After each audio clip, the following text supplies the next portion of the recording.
l'école va fermer définitivement.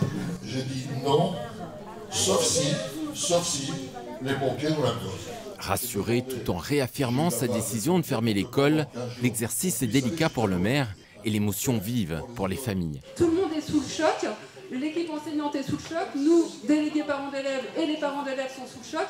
Ça se fait de façon trop soudaine. On aimerait vraiment faire les choses de façon plus sereine. Écoutez, moi j'applique le principe de précaution. Le récent avis défavorable de la commission de sécurité a sonné le glas pour l'école. Elle fermera dans 10 jours. Une décision brutale pour les parents d'élèves.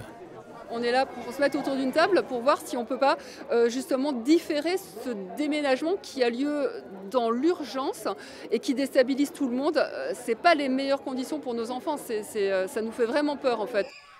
Située au cœur de la vieille ville de Hyères, l'école Michelet est jugée difficile d'accès pour les services de secours.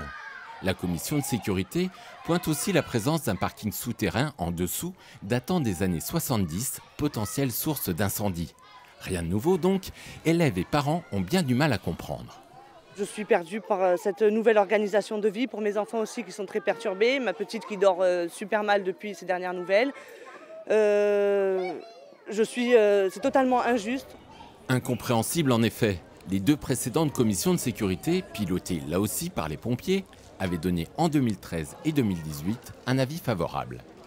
Je ne comprends pas ce changement de pied en si peu de temps et sans que la configuration de l'école et sa localisation aient été modifiées. Est-ce qu'il y a eu une modification de la réglementation, ce que je ne crois pas, ou une modification de la personnalité du pompier qui a rendu le rapport? Et là, je veux des explications. Après un audit et des travaux, Michelet pourrait rouvrir ses portes en septembre 2024. Pour l'heure, dès janvier, ce sont plus de 160 enfants qui vont être déplacés sur 2 écoles du secteur.